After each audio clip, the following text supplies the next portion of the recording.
તમે આ જોઈ રહ્યા છો તો ધી આરાધના બચત સહકારી મંડળી આ લિમિટેડ શાખા છે. આ એની એક એજન્ટ કીટ છે કે જેનું નિશાન જોઈ લો તમે 32 વર્ષ સફળતાના 32 વર્ષ. તો સાહેબ આપણી ધી આરાધના બચત સહકારી મંડળી આ લિમિટેડ શાખા છે, સરકાર માન્ય સંસ્થા છે. 1994 થી ચાલે એટલે 32 વર્ષથી આખા ગુજરાતની અંદર કાર્યરત છે. તો 500 થી પણ વધારે આપણે બ્રાન્ચ ઓપન કરી છે. ત્યારે આપણે અહીંયા રજીસ્ટ્રેશન નંબર તો 2124 નંબરનો રજીસ્ટ્રેશન નંબર છે.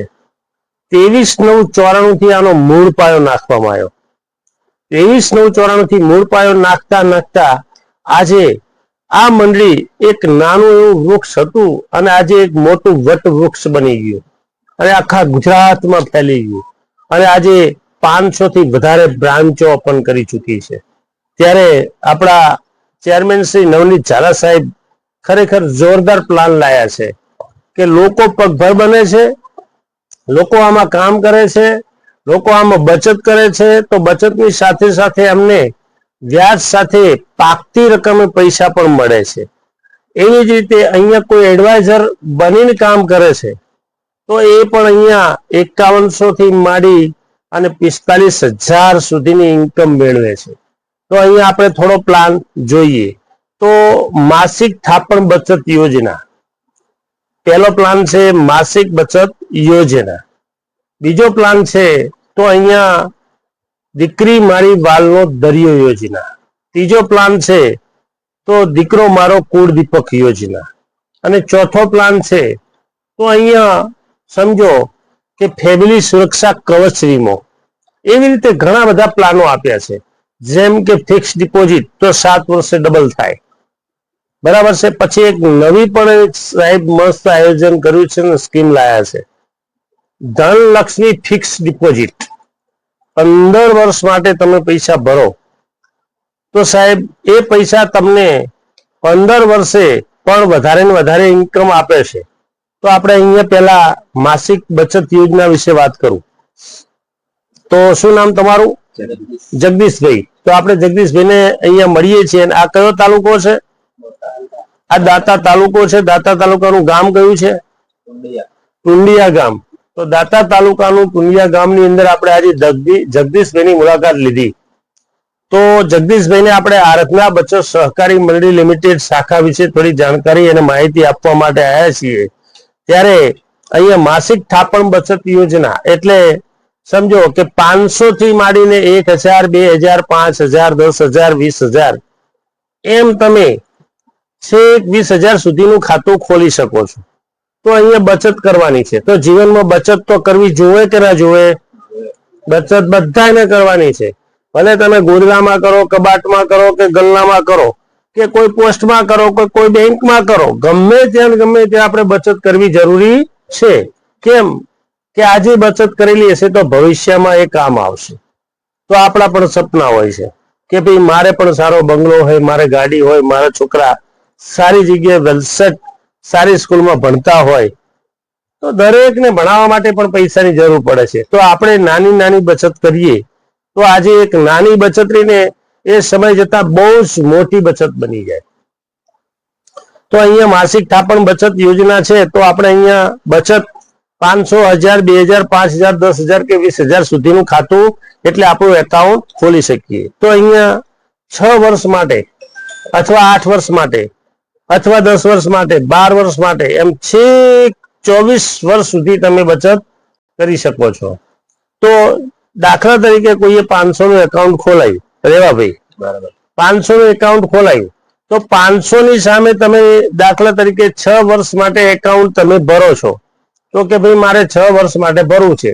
તો 6 વર્ષ માટે તમે એકાઉન્ટ ખોલાવો તો તમને 6 વર્ષે મંડળી 6% વ્યાજ આપે. એટલે તમારી રકમ જમા કેટલી થાય છે? 36,000 રૂપિયા. અને તમને વ્યાજ કેટલું આપે છે? 6%. એટલે 6,570 રૂપિયા. અને 42,570 રૂપિયા તમને પાકતી મુદતે મળે છે. પણ સાથે સાથે તમને એક વીમો મફતમાં આપે છે. તો વીમો કેવો હશે?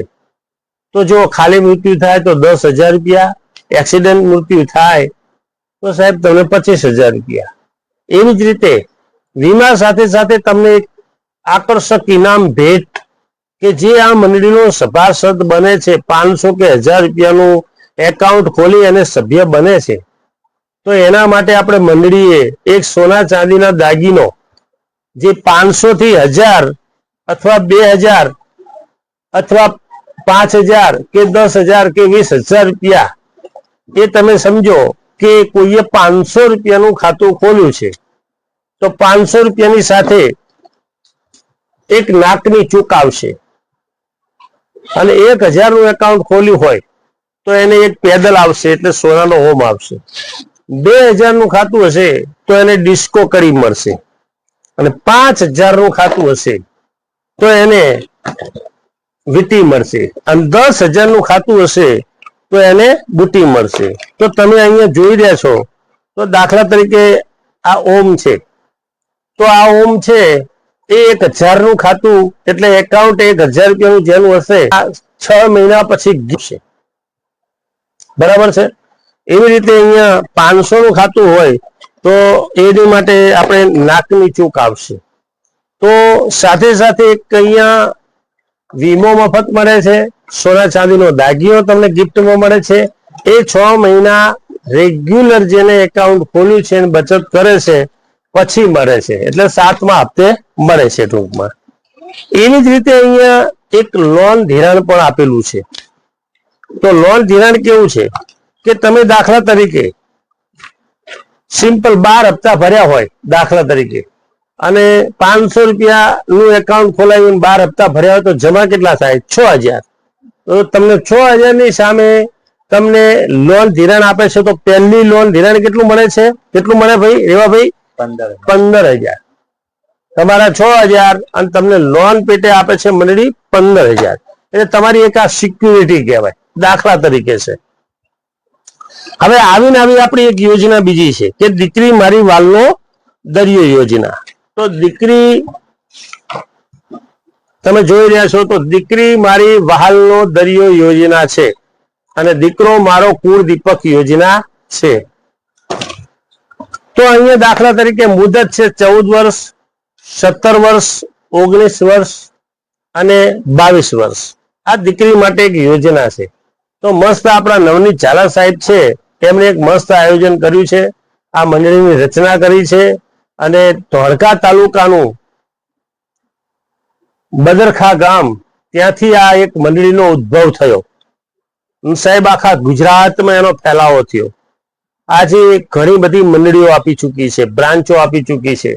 ત્યારે એક નવી યોજના છે દીકરી મારી વાલનો દરિયો યોજના. તો દીકરી મારી વાલનો દરિયો યોજનામાં શું છે? તો કોઈ પણ દીકરીનું તમે એકાઉન્ટ ખોલી શકો છો. જન્મતી દીકરી હોય તો તમે એકાઉન્ટ ખોલી શકો છો. તો આપણી દીકરી હોય, આપણે દીકરીના લગ્ન કરવા હોય, એને પ્રસંગ કરવો હોય, તો સાહેબ પૈસાની જરૂર પડે કે ના પડે? તો આપણે જો પૈસા ના આવે તો આપણે શું કરીએ? પ્લોટ વેચવો પડે, જમીન વેચવી પડે. આપણે કશું વેચવું નથી. આજથી જ હું મારું એકાઉન્ટ ખોલાઈશ. 1000 રૂપિયાથી એકાઉન્ટ સ્ટાર્ટ થશે. આ એકાઉન્ટ 1000 રૂપિયાથી તમે સ્ટાર્ટ કરો એટલે તમે 14 વર્ષ ભરી શકો છો, 17 વર્ષ ભરી શકો છો, 19 વર્ષ ને 22 વર્ષ. તો કોઈ દીકરી છે તો એના લગ્ન ક્યારે થાય? 19, 20 અથવા 22 વર્ષે થાય. તો આજે જન્મતું બાળક હોય, 1 જ વર્ષનું હોય અને એને 22 વર્ષે લગ્ન કરવા હોય દાખલા તરીકે, તો અહીંયા જો 22 વર્ષની અંદર લખેલું છે કે તમે 1000 રૂપિયા જમા કરો એટલે તમારા જમા કેટલા થાય? 2,64,000. જો ભાઈ અહીંયા છે 2,64,000. હવે એમાં મંડળી તમને 16% વ્યાજ આપે છે. બોલો, આજ કોઈ કંપની કે કોઈ મંડળી કે કોઈ બેંક સાહેબ એવી નહીં હોય, કોઈ LIC નહીં હોય સાહેબ. LIC લઈ લો, જ્યારથી તમને જે પણ મંડળી કે બેંક કે LIC તમને વ્યાજ આપવાનું પૂરું કરે છે ને, ત્યાંથી તો અમારું સ્ટાર્ટ જ થાય છે. બરાબર છે. તો અહીંયા જુઓ, તમે દાખલા તરીકે 1000 રૂપિયા ભર્યા છે તો તમારા જમા થાય છે 22 વર્ષે 2,64,000 અને વ્યાજ મળે છે 16%, એટલે 4,67,000. પાકતી મુદતે તમને 7,31,000 રૂપિયા મળે. પણ મંડળી એક પાનેતર પેટે અને દાગીના પેટે એમ લાખ કરીને 2 લાખ રૂપિયા તમને એક્સ્ટ્રા આપે મંડળી. એટલે ટોટલ 9,31,000 રૂપિયા તમને મળે. તો સાહેબ આપણી દીકરીના પીડા હાથ થઈ જાય કે ના થઈ જાય? આપણે પ્લોટ વેચવો પડે? ના વેચવો પડે. આપણે કોઈની જોડે લાંબો હાથ કરવો જોઈએ? તો ના કરવો જોઈએ. તો આ મસ્ત સ્કીમ છે. અને એવી ને એવી સ્કીમ હવે સમજાવું કે તમે એકાઉન્ટ તો ખોલ્યું, પણ આના વારસદાર કોણ હશે? આના વારસદાર કોણ હશે? તો આના વારસદાર માતા અને પિતા. હવે આના વારસદાર માતા અને પિતા હોય અને દાખલા તરીકે આ તમે દીકરીનું એકાઉન્ટ ખોલાયું અને દીકરીના પપ્પા અથવા મમ્મીમાંથી કોઈ એક્સપાયર થઈ જાય, એટલે મરી જાય છે, ગુજરી જાય છે, તો સાહેબ એનો જે 1,000 નો હપ્તો હતો ને, એ હપ્તો 1,000 નો નહીં, હવે 500 નો થઈ જશે. અડધો જ હપ્તો ભરવાનો તમારે. પણ થોડો ટાઈમ થાય અને મમ્મી પપ્પા બંને એક્સપાયર થઈ જાય તો સાહેબ જો 22 વર્ષ આ જે ભરવાના હતા ને પૈસા, એ ગમે એટલા વર્ષ પછી બંને એક્સપાયર થઈ જાય ને, 1 રૂપિયો નહીં ભરવાનો. આ મંડળી એના એ દીકરીનો હપ્તો આ મંડળી ભરશે અને એને 22 વર્ષે પાકતી મુદતે 9,31,000 રૂપિયા મળી જાય. તો દીકરીના પીડા હાથ થઈ જાય કે ના થઈ જાય? દીકરી કોઈની હોશિયારી રહે, પછી આપણા આત્માને શાંતિ મળે કે મારી દીકરીના લગ્ન થઈ ગયા. હવે આપણે ના હોય ને આપણી દીકરીનું શું? પણ સાહેબ આપણે પૈસા ભરેલા હશે તો 9,31,000 રૂપિયા મળે તો ખરેખર દીકરીના લગ્ન થઈ જાય, પીડા હાથ થઈ જાય તો દીકરીના ઘરે જતી રહે.